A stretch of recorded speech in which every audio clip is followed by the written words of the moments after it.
भारतीय घटनेचे शिल्पकार विश्वरत्न डॉक्टर भीमराव रामजी आंबेडकर आज त्याच बाबासाहेबांची जयंती अगदी थाटामाटाने संपूर्ण विश्वभरात साजरी केली जात आहे।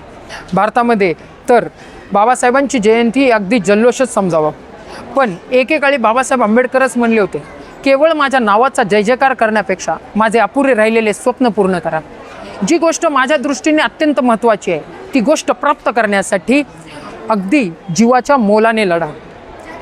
माझा वाढदिवस किंवा माझी जयंती साजरी व्हावी हे मला बिलकुल आवडत नाही। या भारत देशामध्ये अवतारी पुरुष आणि राजकीय पुरुष या दोघांचाही जन्मदिवस साजरा केला जातो। मी लोकशाहीचा कट्टर पुरस्कर्ता आहे। मला ही मूर्तिपूजा कशी पटेल? विभूती पूजा ही लोकशाहीच्या विपर्यास आहे। एखादा राजकीय पुरुष जर तुम्हाला आवडत असेल, त्याचं कार्य आवडत असेल तर त्याच्याबद्दल प्रेम दाखवा, आदर दाखवा। मूर्तिपूजा ही लोकशाहीच्या विपर्यास आहे, हे बाबासाहेबांचे तंतोतंत शब्द। पण आज 21व्या शतकामध्ये 2025मध्ये आपण काय करत आहोत? आपण अगदी याच्या विरोधात करत आहोत। बाबासाहेबांना आपण डोक्यावर घेऊन नाचत आहोत। DJ, गाणे, लाखोंचा कोटींचा खर्च बाबासाहेबांच्या जयंतीसाठी केला जातो। परंतु आज नक्कीच ह्या गोष्टीची गरज आहे का?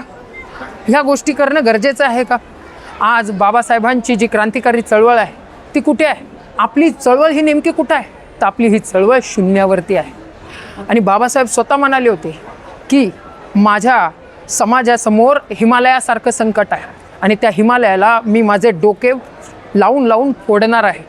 जरी तो हिमालय तुटला नाही, पण माझे रक्तबंबाळ झालेले डोकं पाहून माझी ही 7 कोटी जनता पुन्हा एकदा तेच मूलभूत हक्क मिळवण्यासाठी झटत राहील। पण बाबासाहेबांनी अपेक्षित ठेवलेला समाज हा आपण नक्की बनतो आहोत का? आज आपल्या लोकशाहीचा कत्तल केली जात आहे। आज आपले शैक्षणिक अधिकार मोडून काढल्या जातात आणि ह्या सगळ्या गोष्टी होत असताना नेमकं बाबासाहेबांच्या जयंतीच्या निमित्ताने आपण काय केलं पाहिजे? आपण कोणती क्रांती घडवून आली पाहिजे? ह्याच विचाराने आणि ह्याच मोटिव्हने SI क्रिएशन, तथागत फिल्म आणि प्रोडक्शन यांनी भीमजयंती, थँक्स बाबासाहेब, अंतिम सत्यबुद्ध, त्यानंतर यासारख्या सक्सेसफुल प्रोजेक्टनंतर पुन्हा एकदा एक नवीन प्रोजेक्ट तुमच्यासमोर घेऊन येत आहोत, दॅट इज विटंबना। विटंबना हा अगदी ज्वलंत आणि अगदी उत्तम असा प्रोजेक्ट तुमच्यासमोर आम्ही मांडत आहोत आणि नक्कीच या गोष्टीला तुम्ही सर्वजण साथ द्याल ही अपेक्षा ठेवतो। जास्तीत जास्त तरुणांमध्ये ह्या फिल्मचं तुम्ही शेअरिंग करा, लाईक करा, सबस्क्राईब करा आणि हा जो विचार बाबासाहेबांच्या क्रांतीचा विचार हा समाजातील प्रत्येक घटकापर्यंत पोहोचावा हीच इच्छा बाळगतो। जय भीम, जय संविधान, जय बुद्ध, जय भारत।